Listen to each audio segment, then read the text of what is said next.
मराठी महाराष्ट्रामध्ये आपल्या सगळ्यांचं स्वागत आहे। मी संग्राम। भारत देशाचा एक हिस्सा आहे मणिपूर आणि तिथे गेल्या 3 महिन्यांपासून अधिक काळ झालेला आहे। म्हणजेच मणिपूर अत्यंत आगीमधून धुमसते। शेकडो लोकांचा तिथे मृत्यू झालेला आहे असं सांगण्यात येत आहे। गेल्या 2 ते 2.5 महिन्यांपासून हा सगळा प्रकार सुरू असताना माध्यमांवर मागच्या काही 4 दिवसांपूर्वी एक व्हिडिओ आला आणि त्याच्यानंतर देशभरामध्ये खळबळ उडाली। 2 महिलांना नग्न करून त्यांची धिंड काढण्यात आली, त्यांच्यावर अत्याचार करण्यात आले। त्या महिलांना वाचवण्यासाठी एक 19 वर्षाचा त्यांचा भाऊ आला, त्याला त्या ठिकाणी जागेवर त्याची हत्या करण्यात आली। म्हणजे 2 समाजामध्ये जी काही तेढ निर्माण झालेली आहे ती अद्यापपर्यंत शमलेली नाही आहे।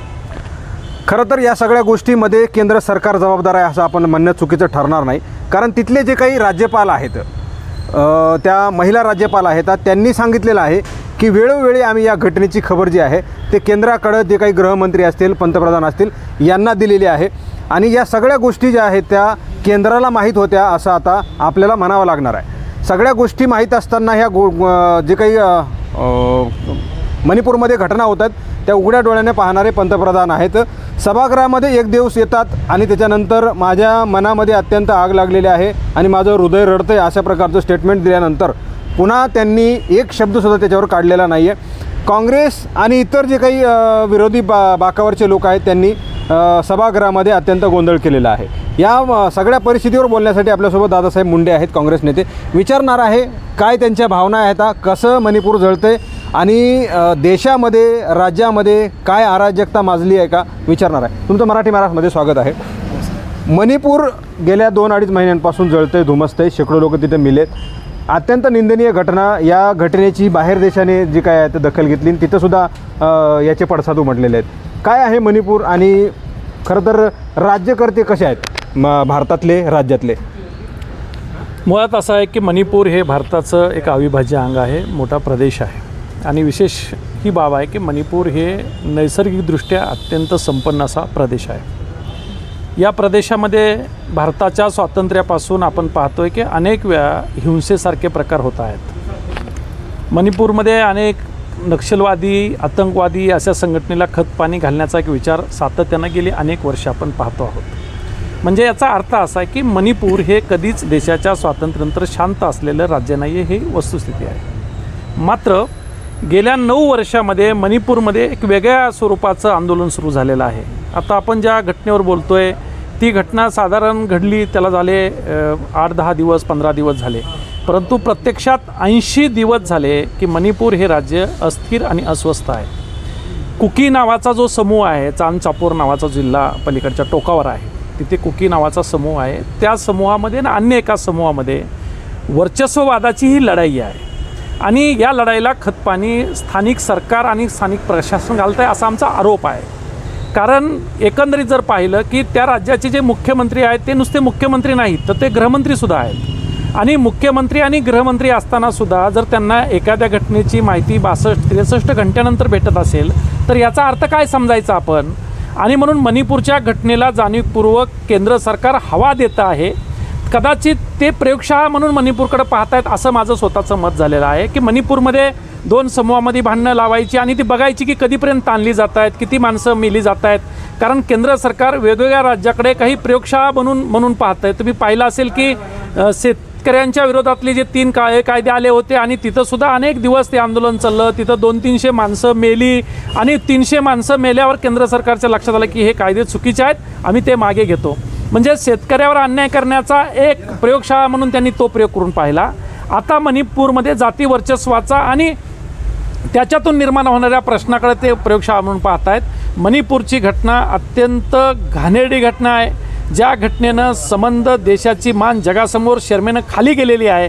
कारण त्या घटनेनंतर सुरुवातीला भारतात चर्चा झाली, मात्र आज आम्ही बघतोय की मणिपूरची घटना जागतिक स्तरावर होते, ब्रिटनमध्ये होते, अमेरिकेमध्ये होते, युनोमध्ये त्याची चर्चा होते आणि भारत मात्र त्याला काही उत्तर देत नाही आहे। लाजिरवाणी गोष्ट या देशात काय आहे तर या देशाचा पंतप्रधान एवढी मोठी घटना झाल्यानंतर बोलत नाही आहे आणि जेव्हा बोलतो तेव्हा 36 सेकंदामध्ये असं सांगतो की हा संबंध स्त्रीचा अपमान आहे आणि कोणत्या आरोपीला माफ केलं जाणार नाही।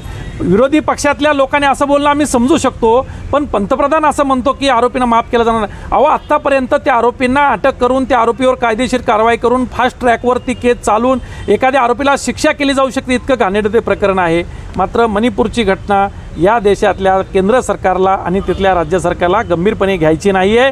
ही प्रक्रिया जर अशीच राहिली तर देशामध्ये अन्य राज्यात काही होऊ शकतं का, याचा सुद्धा केंद्र सरकार या निमित्तानं प्रयोग करत आहे. खरं तर यामध्ये मला निरीक्षण नोंदवायचं आहे, ज्या मणिपूरच्या राज्यपाल आहेत अनुसया उईके, म्हणजे खरं तर केंद्राचे डोळे आणि कान हे दोघंही तिथं पाहतात. आपण त्यांना तशा प्रकारे बघू. अनुसया उईके यांच्याकडं त्यांनी एका माध्यमाशी बोलत असताना सांगितलं की ह्या सगळ्या गोष्टीचे घडोघडी आम्ही रिपोर्ट केंद्राकडे केले जात होते. मग या सगळ्या गोष्टी जाणीवपूर्वक केल्यात असं वाटतं का? मुळात की मणिपूरच्या घटनेच्या अगोदर ही घटना जेव्हा सुरू झालं, हा आंदोलन सुरू झालं, तेव्हाच खरं म्हणजे राज्य सरकारने आणि केंद्र सरकारने संयुक्तपणे हा विषय हाताळायला पाहिजे होता. दुर्दैवानं त्याला त्यांनी हवा दिली आणि हवा देऊन नंतर त्यांच्या असं लक्षात आलं की हा काही पेटत नाही आहे जास्त, जितक्या अपेक्षेने त्यांना पेटवायचा होता. मग त्यांनी त्याच्याकडे कानाडोळा केला आणि मग एक समूह येतो, दुसऱ्या समूहातल्या मुलीवर बलात्कार करतो, त्यांची हिंसा करतो, त्यांच्यावर अत्याचार करतो, अन्याय करतो, त्यांची नग्न धिंड काढतो, त्या धिंडीला विरोध केलेल्या मुलांच्या हत्या करतो. म्हणजे काय जंगलराज असल्यासारखी परिस्थिती मणिपूरमध्ये एकंदरीत आपल्याला पाहावयास मिळते. म्हणजे आपण जे चित्रपटामध्ये बघतो, नाटकात बघतो, कथेत कल्पनेत वाचतो, तशा पद्धतीचं चित्र आज मणिपूरमध्ये आहे. कारण मणिपूरमधली सगळी माणसं जी आहेत ती भयभीत झालेली माणसं आहेत, ज्यांचा या सगळ्या घटनेशी संबंध नाही आहे. ती माणसं तर अगदी हवालदिल झालेली आहेत, त्यांचं सगळं अन्न पाणी म्हणजे एकदम हे करून सोडलं आहे या सरकारने. आणि मग जर अशी स्थिती असेल की या सगळ्या घटना घडत असताना सुद्धा राज्यपाल जर तुम्ही म्हणता तसं, त्या राज्यपाल जर नुसत्या म्हणत असतील की आमचं डोळे आणि कान त्या घटनेकडे आम्ही पाहतोय, मला वाटतं की एक महिला म्हणून सुद्धा त्या राज्यपाल महोदयांनी याचं भान ठेवलं पाहिजे की एका दोन महिलांची नग्न धिंड काढली जाते, त्यांच्यासंग अनेक विचित्र चाळे केले जातात. आज संबंध महाराष्ट्रामध्ये त्याचा निषेध केला जातो. सगळे पक्ष म्हणजे काँग्रेस असेल किंवा अन्य काही विरोधी पक्ष असतील, या सगळ्यांच्या पक्षांच्या वतीनं महाराष्ट्रात अनेक ठिकाणी निदर्शनं झाली, आंदोलनं झाली आणि महिलांना न्याय भेटला पाहिजे. अगदी यवन इथपर्यंत झालं की आता महिलांना शस्त्र दिली पाहिजेत आणि त्यांनी त्यांचं स्वतःचं संरक्षण स्वतः केलं पाहिजे. मला वाटतं की ही स्थिती येण्याची वाट सरकार का बघतंय? जर महिला राज्यपालांनी धोरणात्मक निर्णय घेतला असता आणि मुख्यमंत्र्याला सूचना केल्या असत्या की ही घटना झाली, केंद्र सरकारकडून काही ताकद मागवली असती, केंद्र सरकारकडून सुरक्षा बळ मागवलं असतं आणि कायदा आणि सुव्यवस्था थांबवण्यासाठी राज्यपालांनी हस्तक्षेप केला असता, तर मला वाटतं की भारताची इज्जत जावी अशी स्थिती या निमित्तानं जगासमोर आली नसती. सगळ्यात महत्त्वाची गोष्ट म्हणजे अत्यंत निंदनीय आहे. आम्ही जे काही इथं आता मस्तपैकी अशोक आरामात राहतो, ते सैनिकांची जीवावर आपल्यासाठी ते तिकडे लढतात. आपल्याला त्यांना आदराच्या स्थिती ठेवावं लागेल.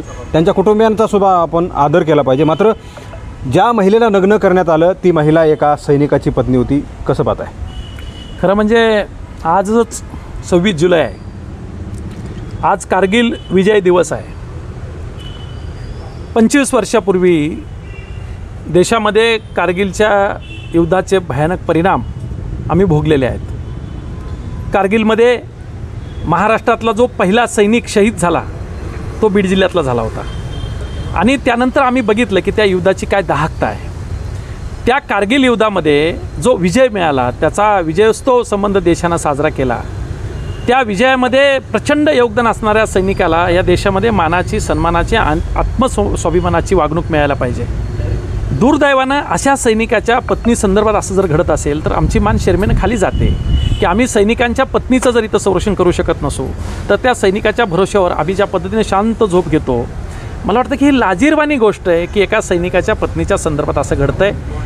ती मणिपूरमधल्या सैनिकाची पत्नी आहे काय, महाराष्ट्रातल्या सैनिकाची पत्नी आहे, याला काही महत्त्व नाही. ती भारतीय सैनिकाची पत्नी आहे आणि म्हणून भारतीय सैनिकाच्या कोणत्याही पत्नीचा सन्मान करणं ही आमची जिम्मेदारी आहे. खरं म्हणजे त्या पत्नीचा सन्मान करणं अपेक्षित होतं, तिची तुम्ही विटंबना करताय.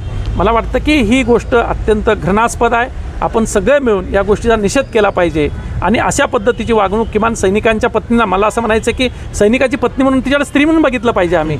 कोणत्याच स्त्रीची, म्हणजे ती सैनिकाची पत्नी आहे काय, अन्य काही आहे काय, ती स्त्री आहे. कोणत्याही स्त्रीची विटंबना, कारण हे केंद्रात जे सरकार आहे ते तर मातृदेवो भव, त्या स्त्रीमध्ये देव पाहतो, देशाला भारत माता म्हणतात आणि त्या स्त्री पत्नीवरही बलात्कार झालेला नाही, त्या स्त्रीची ती विटंबना झाली नाही, तर या सरकारच्या साक्षीने खरं म्हणजे भारत मातेवरचाच तो बलात्कार आहे. भारत मातेचीच ती विटंबना आहे.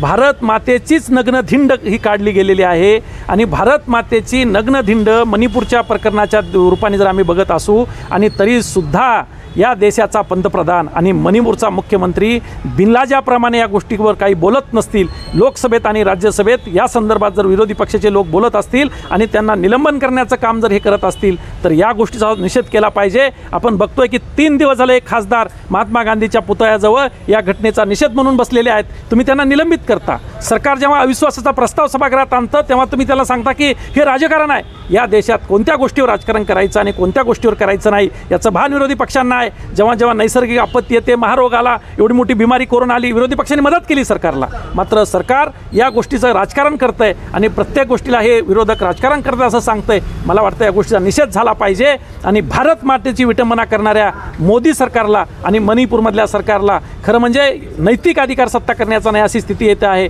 आणि म्हणून केंद्र सरकारने मणिपूरचं सरकार बरखास्त केलं पाहिजे अशी आमची भूमिका आहे. खरं तर महाराष्ट्रासह इतर राज्यामध्ये समजा जिथं भारतीय जनता पार्टीचे सरकार नाही अशा ठिकाणी काही छोटे मोठे काही प्रकरण घडले तर तिथं लगेचच राष्ट्रपती राजवट लागू करा अशी मागणी केली जाते. महाराष्ट्रात अनेक वेळा भारतीय जनता पार्टीकडून मागणी करण्यात आली की राष्ट्रपती राजवट लागू करा. मात्र केंद्रामध्ये या सगळ्या गोष्टी मणिपूरमध्ये ज्या काही गोष्टी घडल्या यावर कोणी राष्ट्रपती राजवट लावा अशी मागणी करत नाही. काय सांगाल यांच्यासाठी?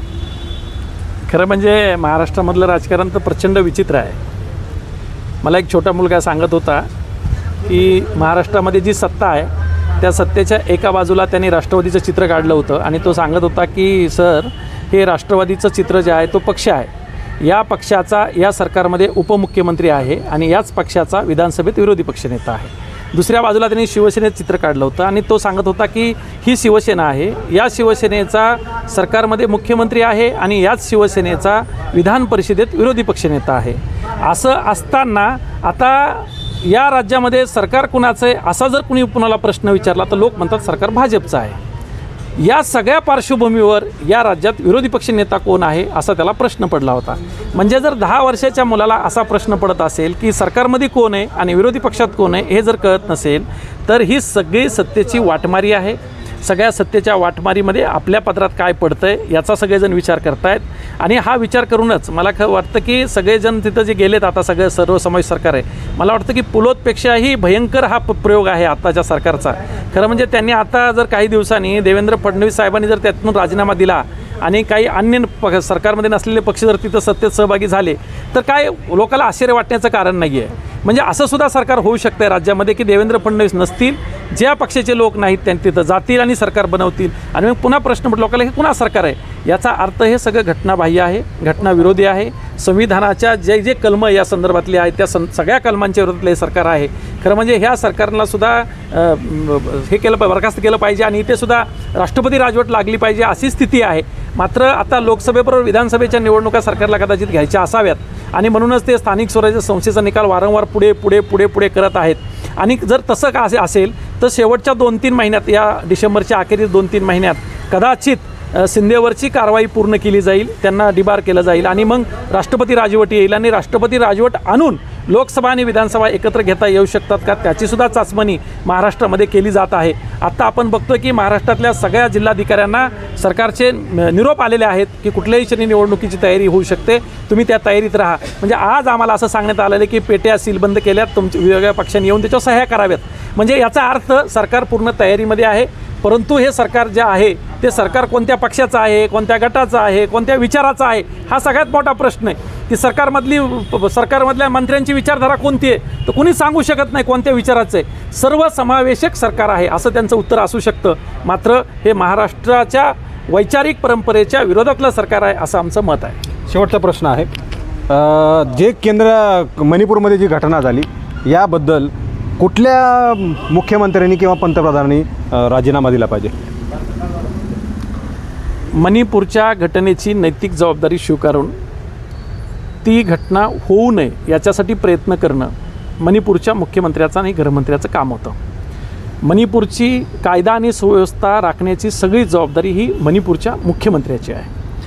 मणिपूरचं प्रशासन असेल, कायदा असेल, सुव्यवस्था असेल, पोलीस असेल, तिथल्या काही सामाजिक संघटना असतील, जे कुकी आणि त्या इतर ज्या 2 जाती आहेत त्या जातीचे काही प्रमुख लोक असतील, त्या जातीवर काम करणारे काही संघटना आहेत, त्यांना एकत्रित करून खरं म्हणजे मुख्यमंत्री बसवायला पाहिजे होतं आणि शांतता कशी नांदेल. कारण कितीही गंभीर प्रश्न असला तरी त्या गंभीर प्रश्नावर मार्ग काढण्याची परंपरा या देशाला आणि त्या राज्यामध्ये आहे. तसा मणिपूरमधला प्रश्न इतका भयंकर नाही आहे की तुम्ही समजता तेवढं, कारण त्यांची जी मागणी आहे किंवा ज्या मुद्द्यावरून हे राजकारण सुरू झालेलं आहे ते काही इतकी माणसं मारण्या इतपत ती मोठी समस्या नव्हती. केंद्र सरकारने जर याच्यात हस्तक्षेप केला असता, राज्य सरकारने त्यांना विनंती केली असती तर केंद्र सरकारने हस्तक्षेप करून याच्यात तात्काळ मार्ग निघाला असता. मात्र गेले 80 दिवस हा सगळा संघर्ष धुमसत ठेवला जातो आहे. याचा अर्थ केंद्राचा आणि राज्याची याच्यात मिलीभगत आहे, दोघांचं ठरून आहे. राज्य सरकारच्या मुख्यमंत्री राजीनामा द्यावा असं आपण म्हणलो तरीसुद्धा केंद्र सरकार त्यांचा राजीनामा घेणार आहे का? कारण त्याच पक्षाचे ते समर्थक आहेत. म्हणजे आपल्याच पक्षाचा याचा राजीनामा कोण घेणार? आपण याच्यापूर्वीचा इतिहास जर बघितला तुम्हाला सगळ्याला माहीत असेल की गोध्रा हत्याकांडानंतर पक्षामध्ये भाजपामध्ये एक गट होता की जो नरेंद्र मोदी यांचा राजीनामा घ्या म्हणत होते. मात्र दुसऱ्या गटाने सांगितलं की काही गरज नाही आहे आणि मग ते राजीनामा राहिला आणि त्याचा परिणाम आपण आज भोगतोय. जर गोध्रा हत्याकांडामध्येच नरेंद्र मोदींचा राजीनामा झाला असता आणि तोच खरा त्याचा मास्टर माइंड आहे हे तेव्हाच कळलं असतं तर हे संकट 9 वर्ष आपल्यावर सुद्धा आलं नसतं ना. मात्र त्या मानसिकतेचेच लोक आता केंद्र सरकारमध्ये आहे. जे नरेंद्र मोदींच्या प्रकरणामध्ये गोध्रा प्रकरणामध्ये ज्या मानसिकतेचे लोक होते तेच लोक आजही केंद्रामध्ये सत्ता चालवतात आणि तेच लोक मणिपूरच्या घटनेच्या पाठीमागे आहेत. त्याच्यामुळे ते मणिपूर सरकारचा राजीनामा घेणार नाहीत. याच्यात का परवा जसं सुप्रीम कोर्टाने म्हटलंय तसं जर काही झालं आणि या देशात खरंच कायदा आहे, या देशात खरंच संविधान आहे असं लोकांना वाटावं असं जर परिस्थिती तयार करायची असेल तर सुप्रीम कोर्टाने म्हटल्याप्रमाणे किंवा तुम्ही काहीतरी करणार आहात का आम्ही लक्ष घालावं. आम्हाला असं वाटतं की सुप्रीम कोर्टाने केवळ म्हणून चालणार नाही तर सुप्रीम कोर्टानं काहीतरी ॲक्शन केली पाहिजे. तिथल्या मुख्यमंत्र्याला आणि गृहमंत्र्याला काहीतरी सुनावलं पाहिजे किंबहुना काही कडक कारवाई केली पाहिजे. एखादी तरी कारवाई झाल्याशिवाय मला वाटतं की हे केंद्र सरकारच्या आणि राज्य सरकारच्या लक्षात येणार नाही. थोडी जरी शरम मणिपूर सरकारमध्ये असेल तर त्यांनी स्वतःहून या घटनेचं जबाबदार होऊन स्वतः जिम्मेदार होऊन राजीनामा दिला पाहिजे अशी आमची भूमिका आहे. नक्कीच. तर येथे काँग्रेसचे नेते दादासाहेब मुंडे आणि मणिपूरची जी घटना आहे, मणिपूरच्या घटनेमध्ये जे काही मुख्यमंत्री आहेत, गृहमंत्री आहेत, खरं तर मुख्यमंत्रीच गृहमंत्री आहेत, 2 खाती त्यांच्याकडे आहेत आणि त्यांनी जबाबदारीने या गोष्टी हाताळल्या पाहिजे होत्या. जो वाद 2 समाजामध्ये झाला तो वाद एवढा मोठा नव्हता की मणिपूर जळावा. मात्र त्याला वेळीच जे आहे ते सेटलमेंट किंवा मग दोन्ही गटाला बसवून ते सोडता आलं असतं. केंद्राने वेळी जर लक्ष घातलं असतं तर एवढे लोक दगावले नसते, एवढं नुकसान झालेलं नसतं आणि एवढा जो आहे तो संताप त्या ठिकाणी पाहायला नसता मिळाला. मात्र केंद्र सरकारनं या सगळ्या गोष्टी ठरवून केलेल्या नाहीत. गृहमंत्री, राज्यपाल हे सगळे केंद्राचे आहेत आणि राज्य आणि केंद्र या दोघांनी जे आहे ते या सगळ्या गोष्टी ठरवून केलेल्या आहेत असं म्हणणं असं त्या ठिकाणी या काँग्रेस नेत्यांनी सांगितलेलं आहे. त्यामुळे आता केंद्राकडून कशा प्रकारे यांची जी काही कारवाई आहे केली जाते किंवा मग सुप्रीम कोर्टाने जसं म्हणलं की तुम्ही काय करताय का आम्ही करू असं सुप्रीम कोर्टालाच करावं लागतंय हे पाहणं महत्त्वाचं आहे. कॅमेरा पर्सन परिवर्तनसह मी संग्राम धनवे, मराठी महाराष्ट्र न्यूज, बीड.